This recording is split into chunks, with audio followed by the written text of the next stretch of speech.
Welcome to the only place where real, raw, and vulnerable conversations happen with IFBB Bikini Pros to give you an inside look at their struggles, strategies, mindset, passions, and all of life beyond the stage. This podcast is made to inspire, motivate, and remind competitors and the average gym goer that even the most extreme lifestyles and elite athletes have their ups and downs. Thank you so much for tuning in today. I'm your host, Celeste Rains Turk, and now it's time for the Confessions of a Bikini Pro podcast.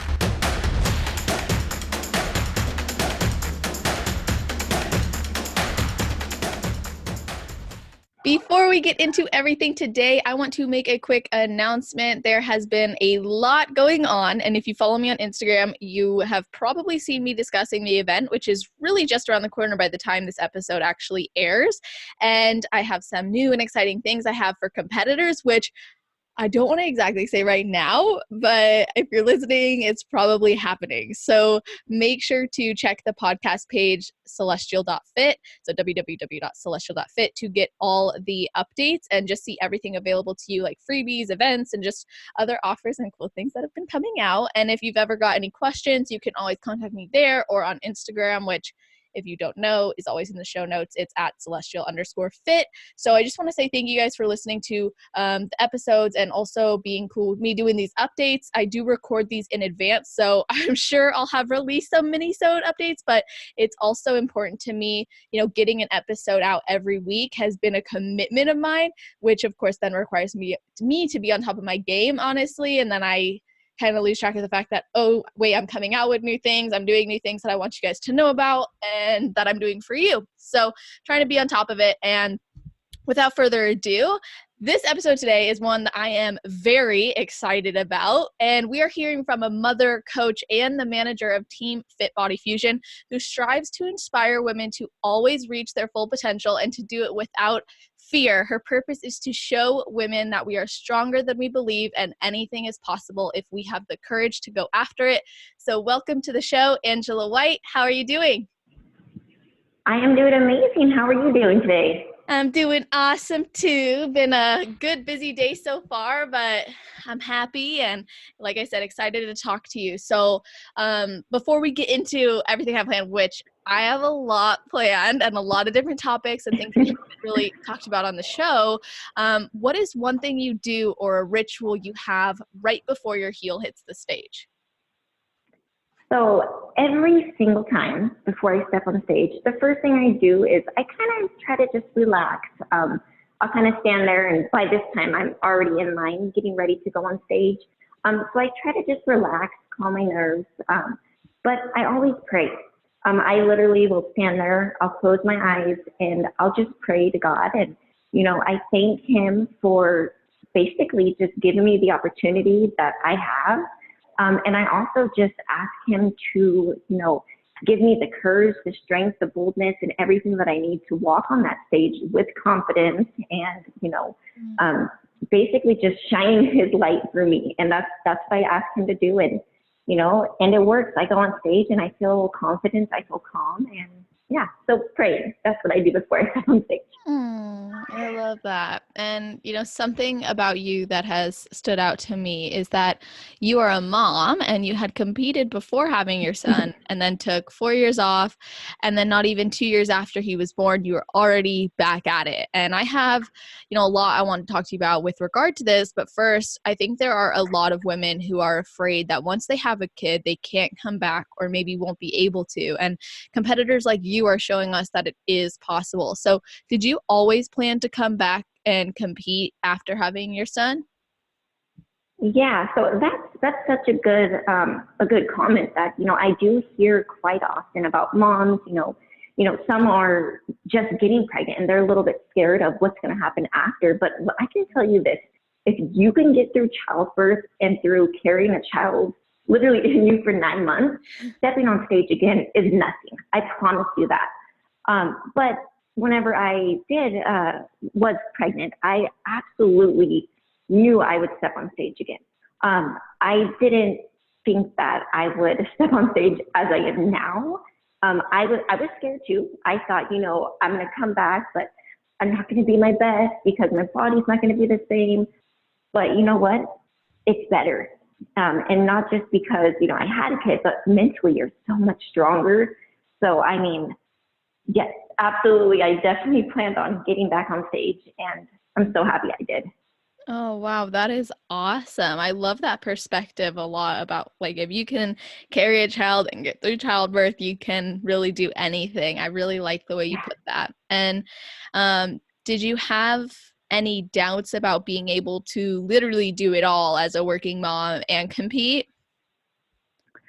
I would say no. That I was pretty set on making sure I got through everything, whether that's work, just being a mom, house duties, things like that. I knew that I wouldn't fall short on them. But of course, there's always those times where I do get overwhelmed too. I have so much work to do, yet I have an appointment to take my son to, and then I have to get home because I got to be at the airport the next morning. So it does get stressful sometimes.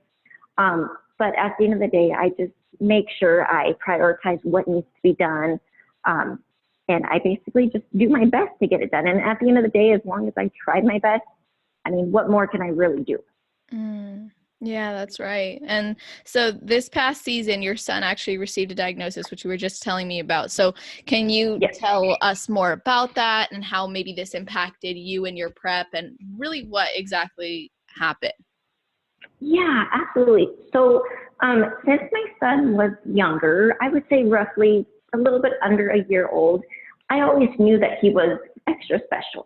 And it wasn't until his literally a couple days after his second birthday on April 20th that he was actually diagnosed with autism. It didn't come to me as a surprise because I kind of already knew. And as a mom, things are different about your child, whatever that is. Whether it's that kind of diagnosis or anything, you're aware of the different things going on with the child.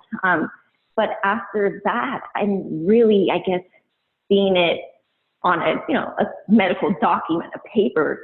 It put a lot of different things into perspective for me, and it's just I no longer worry about the little things, as cliche as that sounds. But there's so much more to life than just um, I don't know, just worrying about the little things. And, I don't take anything for granted. And I definitely not my son, anything like that. So it just made me more appreciative, honestly, of a lot of things. Um, and yeah, he definitely motivated me a lot more to be even a better mother.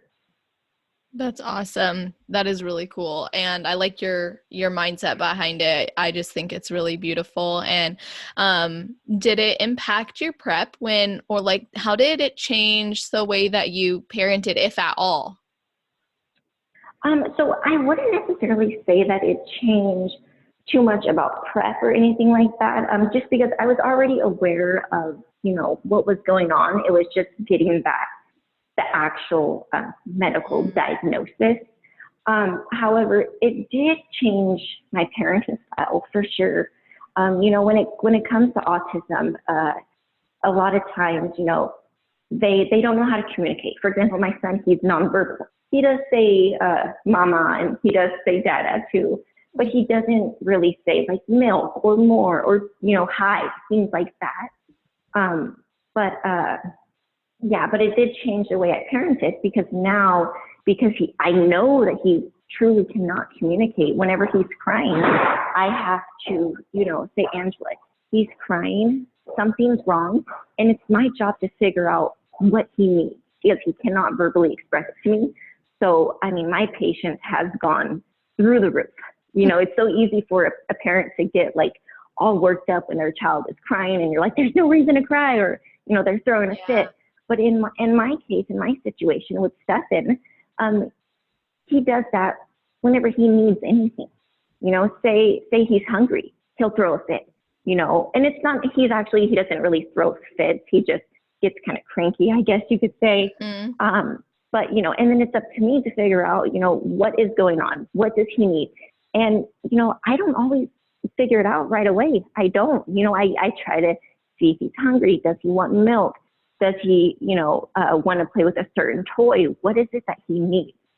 So, but it's definitely given me a lot more patience than ever before. I can only imagine. Yeah, I have a lot of respect for any parents. I'm like, wow, that takes a lot of patience and Yes. yeah, it's big. I feel like becoming a parent just changes a lot about your life, but something that I admire about people who still choose to compete during that is it's like they're giving themselves something they really enjoy and they're making time for their passions and they're committing to it. And I've had some women who also are moms who compete message me about how, and they've always wanted me to interview someone who is a mom. And I have in the past, but I've never asked Mhm. this question. So how do you go about hiding stretch marks or excess skin on stage? And, or like, what have you done about this? That's a good question. So a lot of times, women they do fade over time. They're not as deep and as red as they are like right after you give birth, basically. But typically, the tan covers it so much. Like stretch marks are the least of your concerns, and there are so many pros, and I mean top level pros like Jeanette or Janet. She has kids, and it can absolutely be done. But the tan hides it, and it's really not that big of a concern. I always use creams and things like that. The cream that I use, it's actually called Beauty Bum from Beauty Fit, and that has like some kind of like dermablend. It's like a clinical ingredient, I guess you can call it. I don't really know, but it basically like literally tightens your skin. Like your skin gets warm and it heats up. I've noticed a difference in my stretch marks. I only have a few on my sides, and like they didn't completely disappear because nothing can take away stretch marks. I mean, they're literally tears in your skin, but they definitely have lightened up. And then whenever I have the tan on, they're pretty much invisible. So, I mean, if you have stretch marks, definitely don't let it get in the way of competing because the judges, they see it all the time. They don't, disqualify somebody or count somebody down because they have stretch marks. As long as they can see your definition and that's all that they're looking for. I love that. Absolutely. It's so normal. I mean, even men have stretch marks and Absolutely. men with stretch marks all the time too. So, and like you said, Yeah. the tan totally covers it because I've seen photos. Every time someone asks me this, I'm like, it's so crazy because the women that I know who say they have stretch marks, I look at their stage shots and I cannot find them. Like it's so difficult Right? to find them. I would have to do some serious investigating. So I like hearing Yes. from your perspective, like, yeah, no, it does help cover it and there's nothing you can do about it. So might as well just like focus on what matters, which is bringing what they're really looking for and what they're really judging on. And you just did 8 shows, now 9 with your pro debut, right? Yes. Yes. Okay, got it. Yep. So your 8th show is the one you won the overall at NPC Universe and you got your pro card. So what was that moment like for you? Oh my goodness. That moment was, first of all, it was so surreal. Like I was like, wait, me, Angela White, are you serious? Are you sure? But it just, I mean, it's been so long since I've been in the industry, and I was coaching before I was ever even a competitor.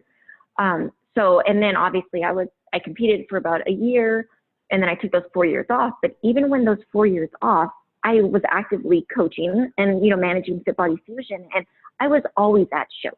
And I would see these pros and I would just be like, they're so amazing. But then I would always have in the back of my head, that's never going to be me. Not because I didn't believe in myself. I mean, we all have days where we don't, but it's not because of that. I didn't think that I would actually follow through with it that far. And then whenever they basically called my name on stage, it just feel like it's so hard to even explain the feeling because it was just so surreal, and it made me feel good. It made me almost validate all of the hard work that I put in, and which it absolutely does for anybody when you step on that stage. And, I was just really thankful. I felt very blessed, and it was just unbelievable, truly. That is awesome. And I mean, what do you think made the difference between that show. And of course, you prior to this, you had won fourth place at junior nationals, and then now going on to win your IFBB Pro Card and an overall title at Universe. Like, what made that difference? So the biggest difference would have been that I literally changed nothing. And by that, I mean, my cardio stayed consistent.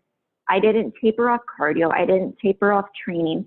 I didn't, change my foods. I didn't change my food at all. Like, I was having tons of lettuce and tons of bell peppers. And I love these moon pop things. If you guys see my Instagram, I'm obsessed with them. They're just like big rice cakes. But literally, I changed nothing. And the reason why is because at all my previous shows, we would do not a heavy carb load, but we would carb load, about 50 grams more, the day before the show. Mm-hmm. But this time, I think I carb load like 10 grams more just because we dropped my fats a little bit. But literally, like, my food stayed the same, training stayed the same.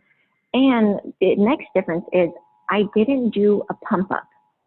And by that, I mean, I didn't take any pump up supplement. Normally I'll do like a nitric oxide booster or some kind of pump supplement. Mm-hmm. And I didn't take anything because at my last few shows, we noticed that I looked, great. And I was really tight before getting on stage and before, going backstage. And then when I got on stage, I didn't look the same. And we couldn't really pinpoint it. And we took out the pump up, and that's what we think did it. Wow. So, yeah.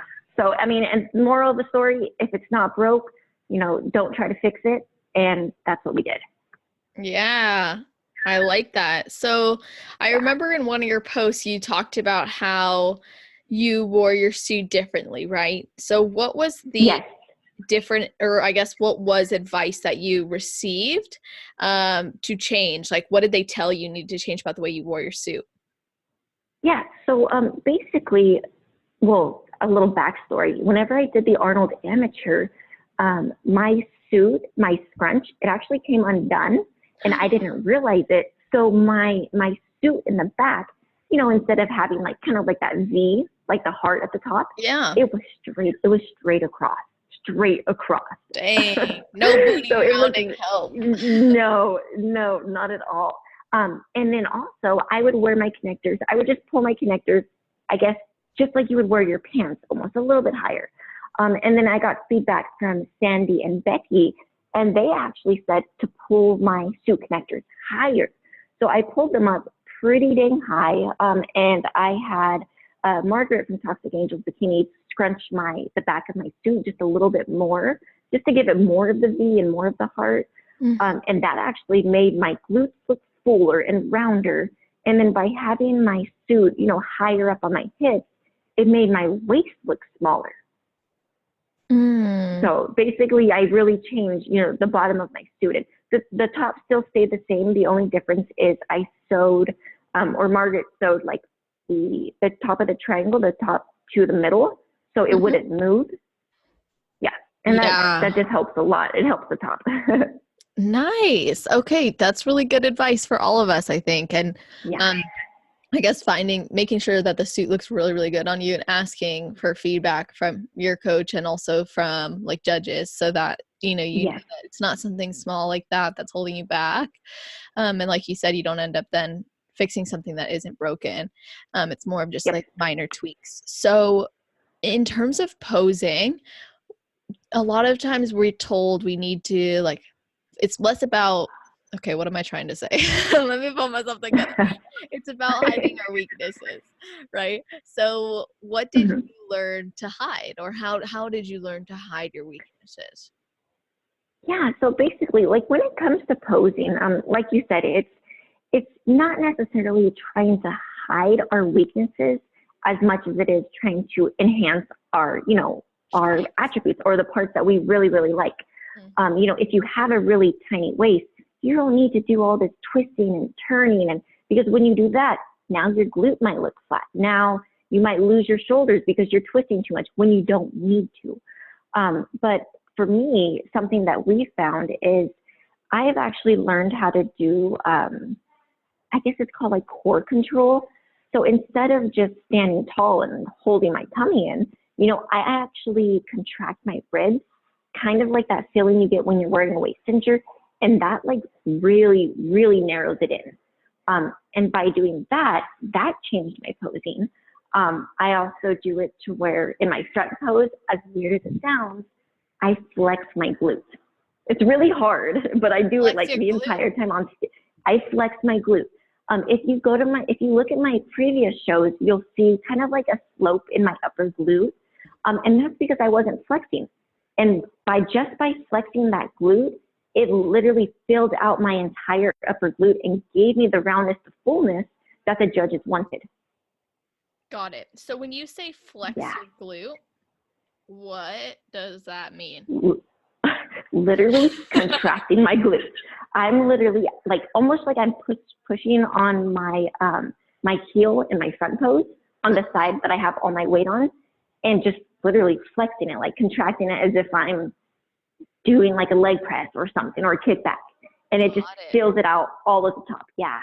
I'm actually looking right now to see the difference, and I could definitely see the difference. That's crazy. I was like, because I had looked at that specific post that I think you're referring to while I was prepping for this episode to kind of get an idea of like even the suit placement. And then I was like, wow, her glutes just like pop in way more. And now that explains it. So that's really good advice. I know a lot of times we're told like sit in our hip and like push the glute out, but I like that tangible example. So I appreciate that. Now, you just recently turned pro. So, as a newer pro, like what made you, I guess by the time people hear this, you're not so new, but what made you decide when you were a new pro to go compete in a very popular and competitive show where most girls were fighting for their last chance at Olympia points? Yeah. So, of course, that show was the Tampa Pro. What made you decide to go do that? So originally, that wasn't the plan. The plan originally was to do the San Antonio Classic, or excuse me, the San Antonio Extravaganza, which is this weekend. But I was already going to be in Tampa because I work for Fit Body Fusion and we sponsored the show. So I was already going to be there anyways. And, my ultimate goal as a bikini pro is, of course, to become a top athlete. I mean, we all want to become top athletes. And I eventually would love to go to the Olympia. So, I mean, what better way to really get my feet wet and to see how I compare and to see, what direction I need to go, and then getting up there with the big dogs is what I like to say. And you know what? Going into that show, I was pretty dang nervous. I thought I was going to, I actually said this to Jamie, to my coach, I thought I was going to get eaten alive up there, which kind of did a little bit, but that's okay. But I wanted to basically see where I needed to go. Do I need to, step back and grow to measure up with those top pros? Do I need to just get a little bit leaner? Where do I measure up? And I got great feedback already, and it was just, to tighten up just a little bit, but otherwise stay the same. Nice. So yeah, but that's the reason why I did it, because, at the end of the day, it's all of us pros, we're on the same playing field. There's no one top pro that's better than me or I'm better than her. We are all professional athletes, and, that we're going to be against each other no matter what, whether it's this show or it's at the 2020, 2021 Olympia. I'm going to be competing with them anyways. I'm not going to wait to do it. I'd rather just do it now. So I love that. And yeah, and the show was amazing. So it was so much fun. Yeah, okay, like when you said you kind of got eaten alive, I was like, what? No, you placed 9th. That is amazing. It really was. It really was. And to be honest, going into the show, my goal was top 15. And Jamie, she was like, no, top 10 is the goal. I mean, of course, always first calls is the ultimate goal, but she believed in me, and that's what we did. And now with the new point, I don't even want to say point system anymore, because it's not even points. Yeah. But with the new, you win and you're in, now we got a whole new goal. Now it's not just racking up as many points as we can, which you still can get in if you're like, I think it's the bottom 5 or something. I'm still trying to learn the new system. But winning a show is now, the goal.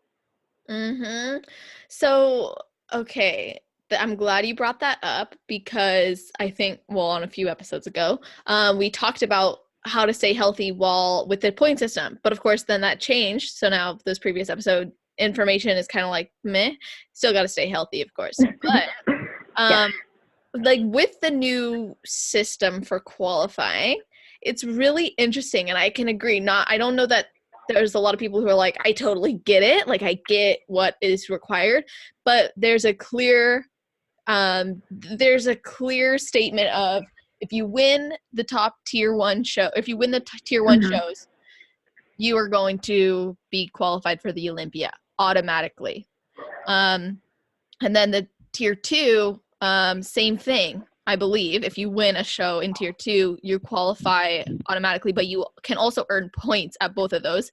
And then any shows that are not on those lists are just chasing point shows, basically.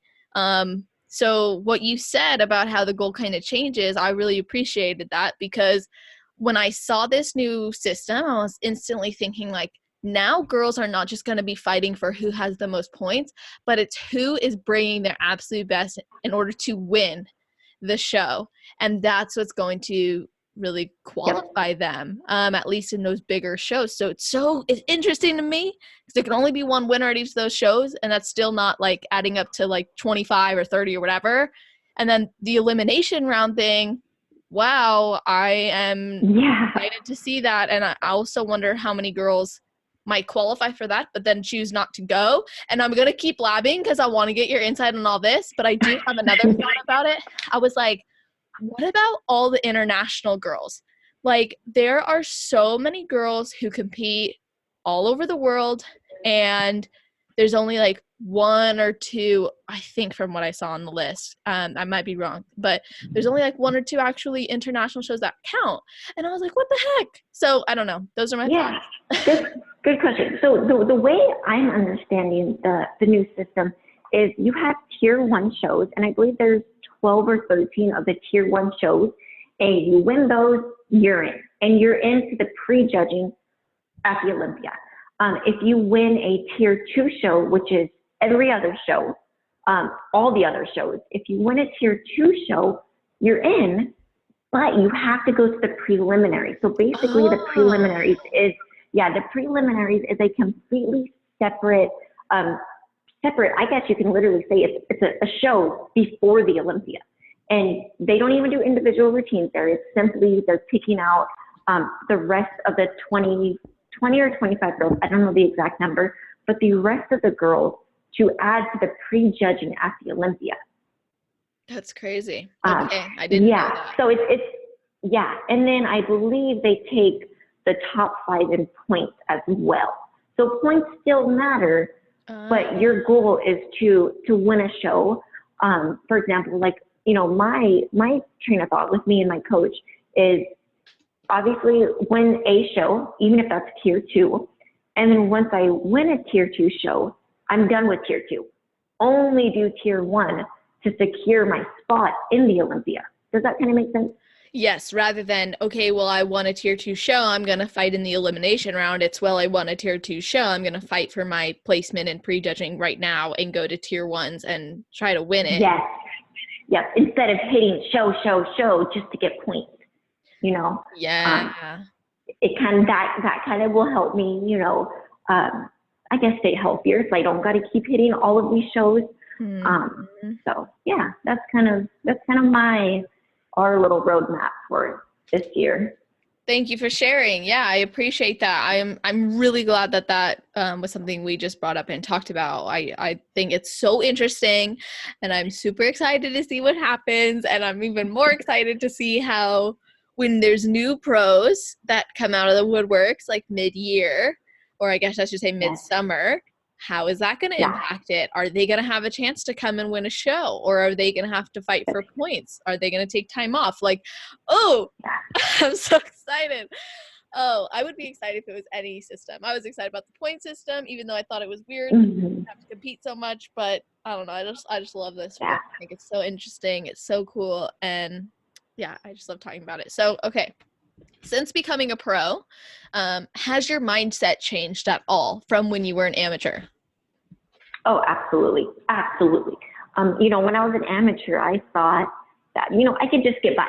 I can get by with, you know, having good workouts and being pretty good on my nutrition, you know, eating a little bit extra here and there. I'm still okay, which I was still okay. But now that I'm a, you know, professional athlete, I'm going against girls who are to the T with everything. You know, they don't miss a single macro. They don't, you know, miss a single rep. And when they give their all in the gym, they give more. So just knowing that what these other girls are doing has completely changed my mindset. I mean, if you know, if you want to be one of the best, you have to work just as hard as they do. Mm-hmm. And to see just how hard these girls work, it's not only changed my mindset, but it's motivating and it's inspiring to me. So I guess I just got a lot stricter.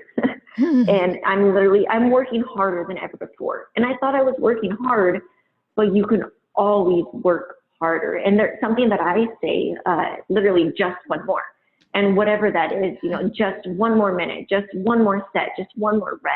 Because literally when you think you've given it your all, I guarantee you can still rep out two more.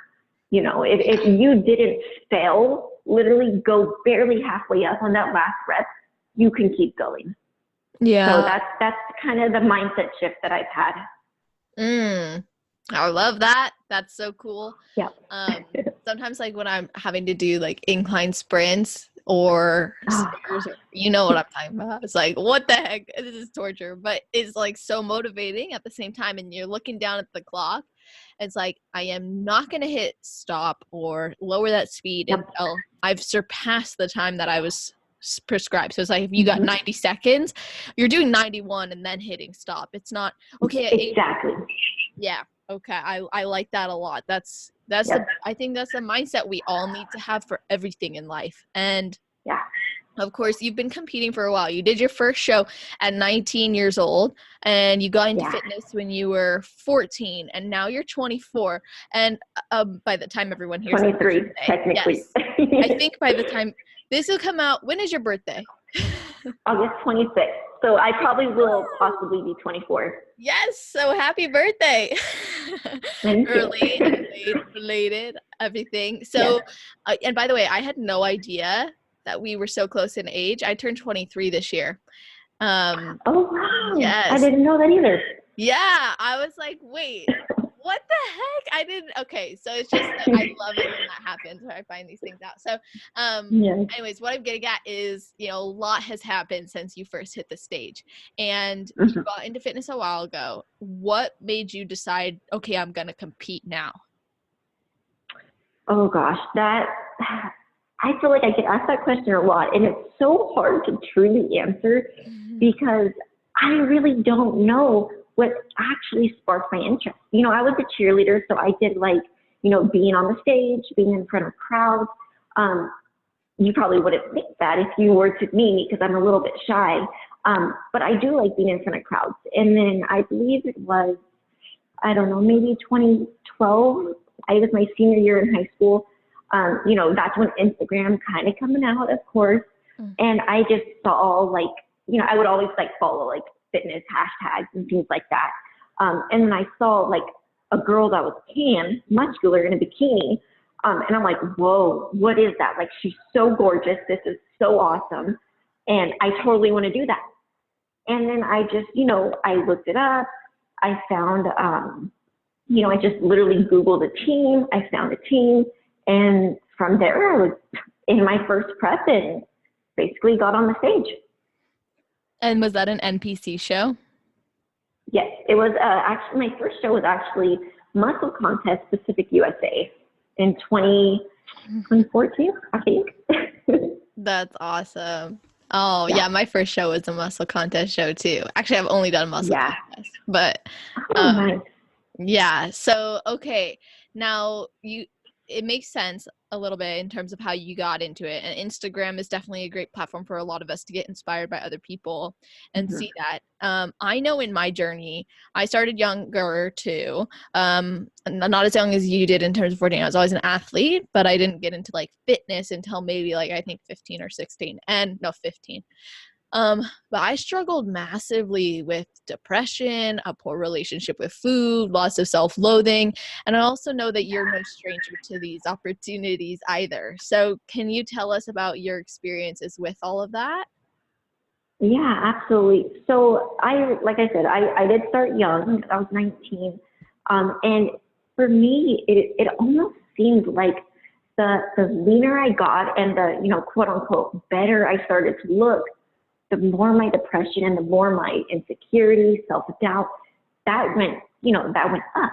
And you would think that, that would go down and I would start feeling good, but it wasn't. I don't know if it was due to, being restricted. I was on a meal plan too, but just the fact that I couldn't go out to eat, I couldn't enjoy what I wanted to enjoy. And that there, puts a lot of emotional stress on you. And then the fact that I don't want to say I lost a lot of friends, but a lot of people questioned, like, what are you doing? Like they would say it's cool, but they would say like, what are you doing? Like, why are you doing that? Or, people would say you look sick and things like that. And I would allow that to really get into my head. And then that would cause self-doubt, depression, things like that. And then, outside of that, personally, I had some strained family issues. And that there led to really bad, like emotional eating. So I now, had trouble because I was restricted with food and now I'm binging. And then I also had emotional eating due to, my emotional or just issues and then which caused the emotional issues and the emotional eating. And then personally, I went from my lowest weight was 99 pounds. And then my highest before even getting pregnant was 155. And I'm 5'3". So going, 55 pounds heavier within a matter of less than 6 months, that caused my depression to literally skyrocket. I mean, this is something that I don't always like to share, but I was on medication. I was on, antidepressants, mood stabilizers, because I could not control the way I was feeling.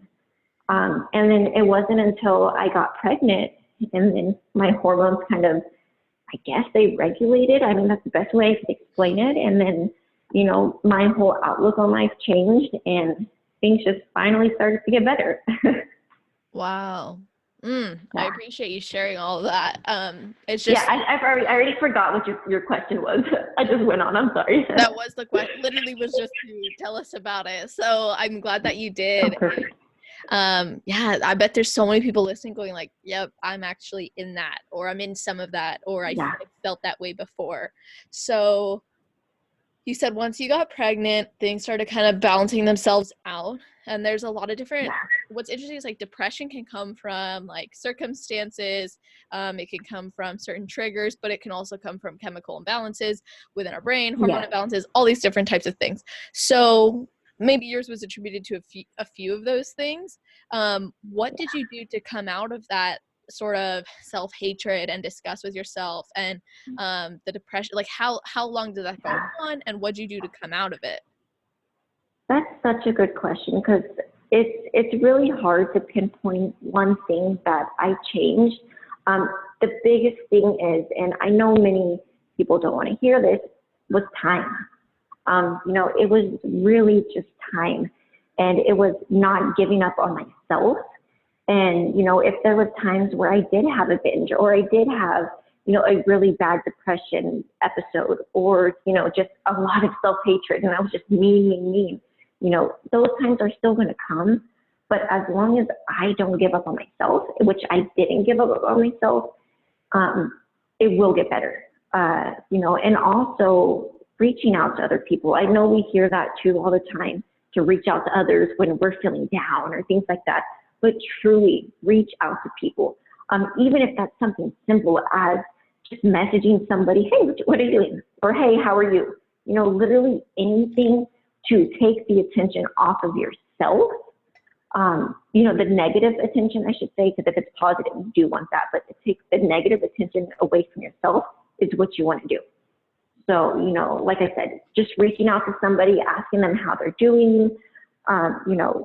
If you are willing to ask for help, absolutely ask for help.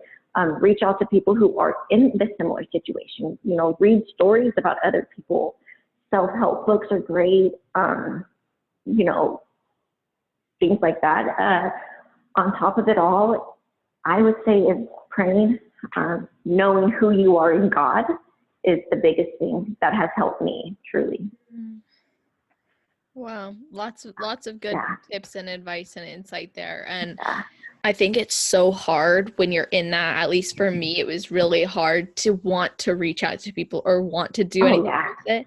It's almost like a sick, it's like a sick addiction of like, I would rather be in this sad, dark place Yes, than even try to get absolutely. out, right?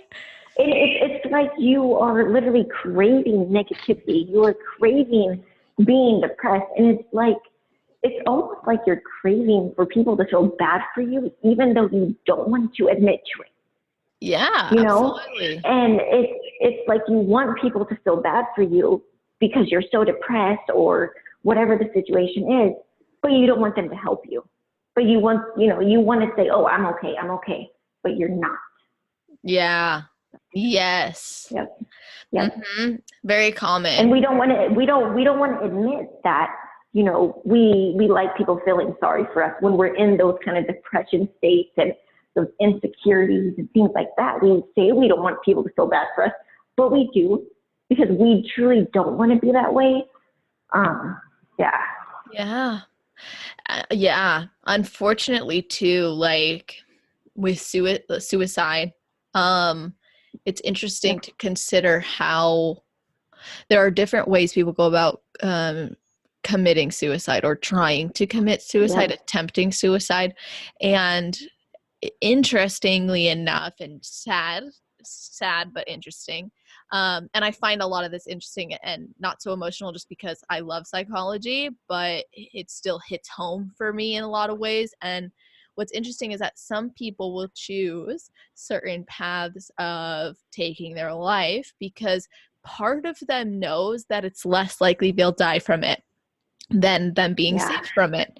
And so sometimes they are craving that saving, like you said, Yeah. craving that help, and that's the way that they go about trying to get it. And it's sad because it's not Yeah. the best way, but it is a lot of people's way. And so I like what you said Yeah. about reaching out, because even though it's hard and it sucks and it's like you don't always want to be happy or positive, but it's like that's when you need to be the most. And I went to therapy like when this was like kind of coming back for me years ago, and I remember something my therapist said that was so awesome and powerful for me was that your brain, like literally, I like if you conceptualize your problem, it almost like separates you from it, um, Mm-hmm. which I think is a really powerful thing that we can do for any of our situations. Like, don't identify with your eating disorder, don't identify with your little mental health situation, whether that's depression, anxiety, whatever it might be.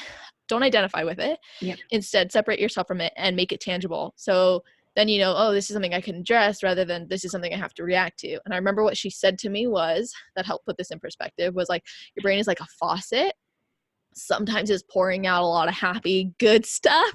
And sometimes that Mm-hmm. faucet's broken or it's not turning on. And so you feel the way you Yeah. do.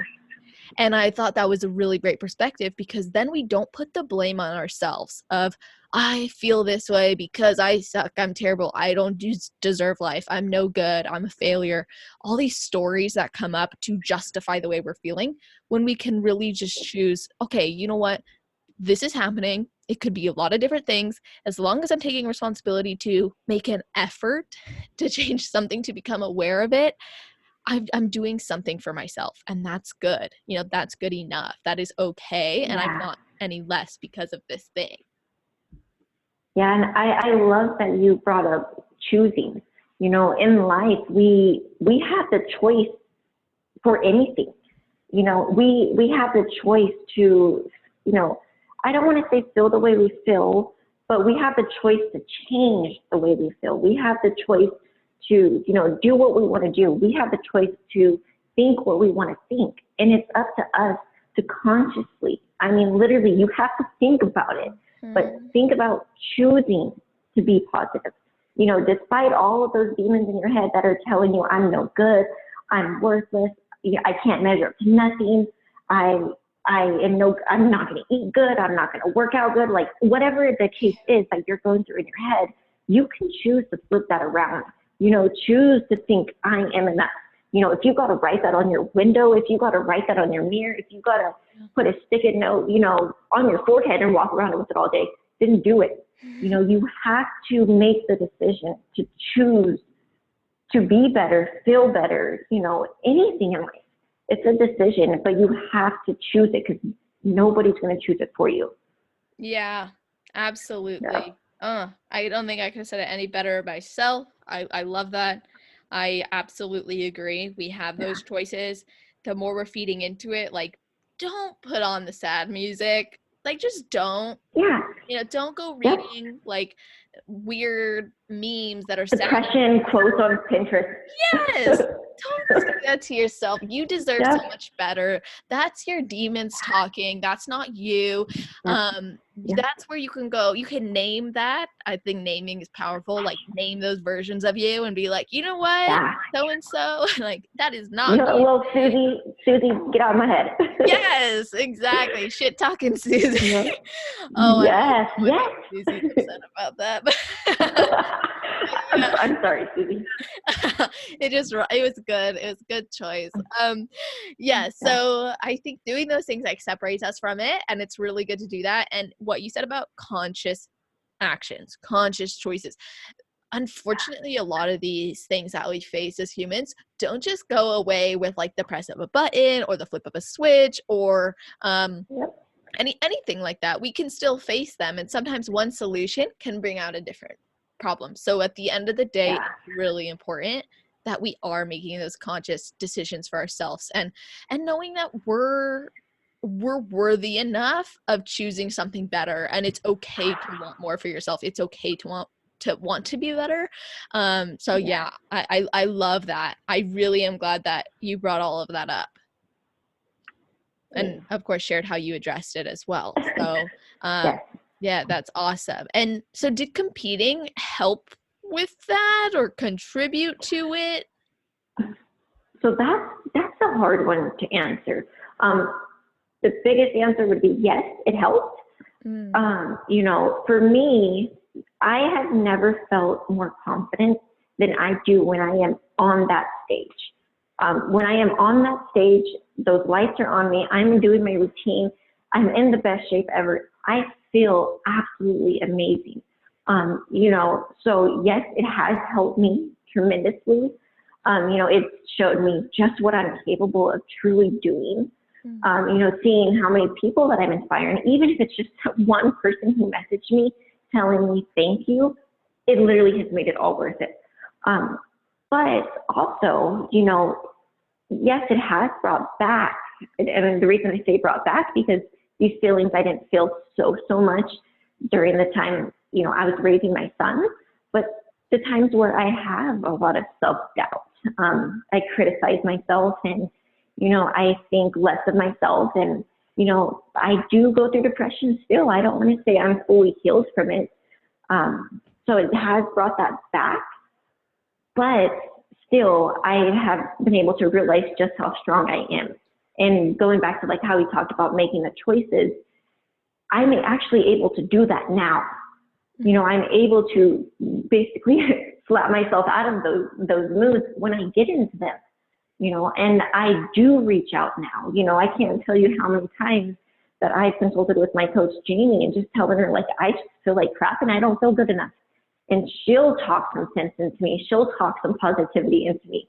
And I snap out of it. So regardless, even if it's brought back those emotions, I have learned how strong I am in my own choices and my own thoughts. I hope that kind of made sense. It made total sense. Yeah, I love that. Yeah. It's a beautiful part of your life, but it also can act as something that reveals where work still needs to be done. And absolutely, I like that about it. And I think competing can teach us a lot. And so you mentioned that you're a manager for Fit Body Fusion. You've been working for them for a good amount of time now, and Jamie's actually your coach. So what exactly do you do for them as a manager? That's a good question. I get that one a lot too. So basically, Fit Body Fusion, I'll tell you what we are first. We're a competition, lifestyle, and transformation team. And so we coach everybody and anybody. And on our team, we have about 14 coaches. And we all have been trained, coached directly by Jamie. We all follow the same methods, the same flexible nutrition, all of that.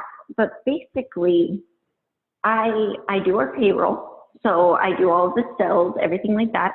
I set up new clients. I consult with new clients. I do our web design. So I do our, like literally our website. I do our marketing. I do our email campaigns. I do a lot of our travel. Not all of our travel, because we do have another program director. Her name's Yvette, which she does a lot of if we have events and things, she'll handle those. But I mean, I handle client retention, if there's ever any kind of issues, I handle those. I help train our clients on our Fit Body Fusion app, get them up to date with our processes. So I do quite a bit as a team manager. I travel to all the shows. I work our booth. And then on top of that, I do have my own handful of clients as well. So I do take on clients. I just take on a less number of clients just because I always want to dedicate as much time as I can to my clients. But yeah, I kind of do it all. Dang. Yes, you do. Yeah. That is awesome. Yeah, and crazy, but cool. And yeah, but fun. Fun and rewarding, I'm sure, fulfilling. Yes. It seems like something you're really happy with. And that's really cool. And now, okay, this is a topic that we haven't discussed on the show, but I think will be really good for people to hear. And that is that you are going through a divorce. So what led to that decision? Why is this something that is good to talk about? Like, tell us about this. Yeah, so it's definitely been tough, for sure. And just as any, separation is tough. But, sometimes we marry people and you are in love, don't get me wrong, but then as time goes on, you kind of, I hate to say this, but you almost grow apart. You almost grow differently. And you see sides of people that you've never seen before. And it's okay to, I guess I could say, want better or know you deserve more. And that's kind of where I'm at. And, this entire separation actually started right after the Arnold in March. So in the Arnold in March, we're still technically married, but my husband and I, we separated. He moved out and we haven't been living together for over 6 months. And we tried to make it work because I was not going to give up on my marriage without even saying that I tried. And we both tried. We both love each other tremendously, and we're both great people, but we're just not great together. And at the end of the day, as a parent, what matters most is second. That's it. And as long as he is taken care of, he is happy, we are civil, we are co-parenting amazingly, that's all that matters. So, like I said, it's been tough, but it's been the right thing to do for both of us. So when did you guys get married? Now that's going to be a good story. So we actually met at a show in, I don't know, I think it was 2014. We met in a show. We kind of started talking a little bit here and there, off and on. And then we started officially dating in April of 20, my numbers are all messed up, of 2017. No, 2017, yes. Yeah. Excuse me, 2016. Okay. So we started dating in April of 2016, and then we got married in June. So we literally were dating maybe 2 months, and then we got married. We eloped in Reno after one of the shows, after a competition. And then a few months later, we found out that I was pregnant, but we were married first. We were like getting married first, I swear. And then, Oh wow. yeah, and then a couple months later, I got pregnant, and then we found out like a month later, anyways. And then we moved back from Texas to California again. And then that's when our son was born in April of 2017. And then things just, I mean, we parent great together. Like we're on the same page with our parenting style, which is huge. I mean, if you're a parent out there, you guys know just how hard it is when, dad says yes, mom says no, or whatever it is. But we parent very, very well together, which is why I think it's made it a little bit easier during this process. Yeah. I love that. So, okay. I was watching the show Queer Eye, and there was this couple that was divorced but co-parenting, and they were co-parenting so well, and I love seeing that kind of stuff. I think it's so awesome, and I admire couples that are able to do that, but I understand that it can be tough for a lot of people out there to find that balance, like you said, even when staying married, even when married at all. So I also think there can be a lot of stigma around divorce. So have you dealt with any judgment over it? A little bit, yeah. Especially from, I guess I could say, religious people, because you're not supposed to just throw away your marriage. And that's not what we've done. It's what we did at first, when it first happened. But, we tried. We have genuinely have tried. And, there was even a point where we were living together again. I was staying at his home. And we're just not happy together. We love each other more than anything in the world. But for some reason, it's like we can't get along, basically. And we can't really make each other happy. And there's nothing wrong with that. At the end of the day, I want him to be happy. I want him to be, happy with the person that he's with. And if it's not me, then it's not me. I only pray and wish that he does find that. Yes. And like you said, you deserve that. You deserve to have that type of relationship where you maybe don't grow so far apart that it's difficult to still be in love the way you once were. So, what exactly now, or what do you think you value in a relationship? Or this sounds like, I feel like I'm doing like a dating commercial, but like no, that's okay. Yeah, you're like, that works. No, but for real, like in terms of when did you realize like, okay, I'm not getting what I deserve or what I need. Here's what I deserve and need. Like what is that thing for you? Basically, you have to ask yourself, what is acceptable and what is not acceptable? If I was to do this, if he was to do this, would I be okay with that?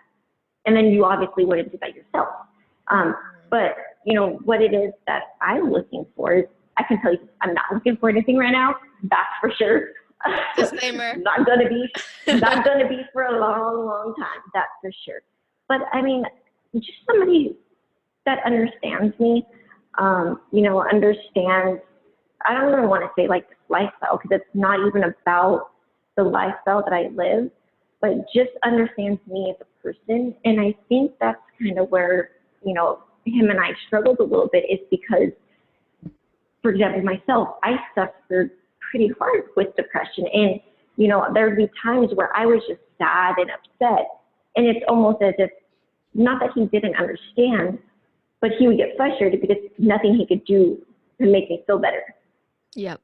So it's really just, somebody that understands and that is patient and willing to work with me and to push me further. You know, in any relationship, you should be, you know, making each other better, pushing each other forward. And it's not about who's ahead of each other, who's ahead of the other person. It's not about, you know, the husband has to be on top or anything like that. You know, it's about pushing each other forward, regardless of how, quote unquote, farther along your spouse is than you. It's not about that. It's not, you don't have to be equal all the time. And I think that's another thing that, you know, we struggled with. It was feeling like maybe we had to be equal or one person had to be above the other when it's not about that.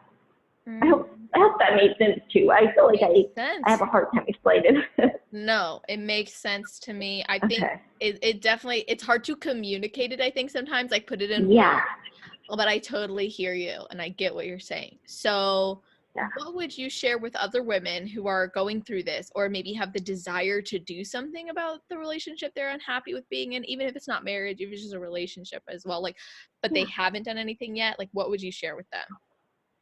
I would say to know your worth, to make sure that other person, whether it's a friend, a mother, a husband, a wife, whatever, make sure that person knows your worth too. You know, set that in stone, set that in place. And if they don't, you know, make you feel that way, or if they're not giving you the love that you need, you got to cut it off. Because I can promise you this, if it's not getting better now, in 5 years from now, you're going to regret it. You're going to regret not taking the time now to end it that you would have. Wow. Yeah, and that's the thing that I ask myself is, you know, would I rather go through everything I'm going through now, or would I rather do it in 6 years from now when my son is 8 years old? Yeah. You know, if it's going to happen, it's going to happen. So get it over with now and get through it now and continue your life and continue growing now. Don't wait to do it because it's only going to get harder. It's only going to get, you know, more challenging, more messy. So just truly get it done with. Rip that Band-Aid off. Yeah. Yep. Well, I mean, everything you've brought up has been so amazing. I just think you are such a well-spoken person, by the way. I wanted to say that. I have loved talking to you. It's just been so easy and fun. And I appreciate you being vulnerable and open and real. You know, that's what this show's about. Yes. So we got into a lot of topics, and I appreciate you taking the time. And of course, before we end the episode and go into, you know, where people can connect with you, I always love to know, what is your best advice for girls who are thinking about competing but haven't yet? And then also for girls who are going after their pro card. Yeah. So for girls that are just starting to compete, I would say to truly enjoy it. Don't try to rush it. Enjoy the process. And also don't rush to the stage. I promise you the stage will always be there, but take the time to take care of your metabolism. You know, make sure you have enough muscle, make sure all of that is good before you take on a competition prep. Because taking on a competition prep is a whole nother ballpark, but make sure you're healthy first and all of that. And then for girls who are currently pursuing their pro card, it's so easy to say this, but do not give up. I promise you, do not give up because your time will come. Some women, their time is after 7, 8 national shows. You know, some is after 4. Some do get it their first time. But if you don't give up, I promise you, you'll get your pro card because you're not going to give up. But if you give up, you're not getting it. So it goes back to having a choice. You could either keep going or you can give up. Yes. Tell them. I love that. Yes. Well, that is and amazing. Take the time off if you need to take time off. Take the time off. Yes. Everything you said. I love that. It's so powerful, such helpful advice. And yeah, I agree. And I think it's awesome. And I love hearing your perspective on all of this. And I want to have other girls be able to connect with you and of course, acknowledge you for everything you've shared here today. Maybe even reach out and just let you know, like, thank you so much for everything you've done. So where can people find and connect with you? So obviously the Instagram, it's just XO Angela Fits. If you guys can always message me on there. If you guys want to email me, it's angela@fitbodyfusion.com. Or if you would like to inquire about coaching, posing, anything like that, it's just fitbodyfusion.com. And then you submit a free application, and it just basically gives me your contact information. And then I'll get on a free call with you and actually talk about your goals, program, my coaching style, all of that fun stuff. And yeah, so those are the 3 ways. Nice. Thank you so much. So everybody, I'm going to put all of that information in the show notes page or on the show notes page. That's celestial.fit/podcast. Make sure that you scroll all the way down to the bottom if you're on mobile to find the category section and click on Angela's name. If you're on the desktop, then it'll just be on the side and you'll be able to see it. Of course, if you're listening to this straight away, as soon as you land on that page, Angela's episode's going to be on the top of it. So reach out to her, connect with her, do what you got to do. I'm super grateful for your time, Angela. Thank you so much again. I really appreciate it. Yes, thank you so much. And I will hopefully talk to all of you ladies soon. Yeah, absolutely. So to everyone listening, thank you guys for tuning in. I hope you have an amazing rest of your day, night, or morning, wherever you are in the world while you're listening to this episode.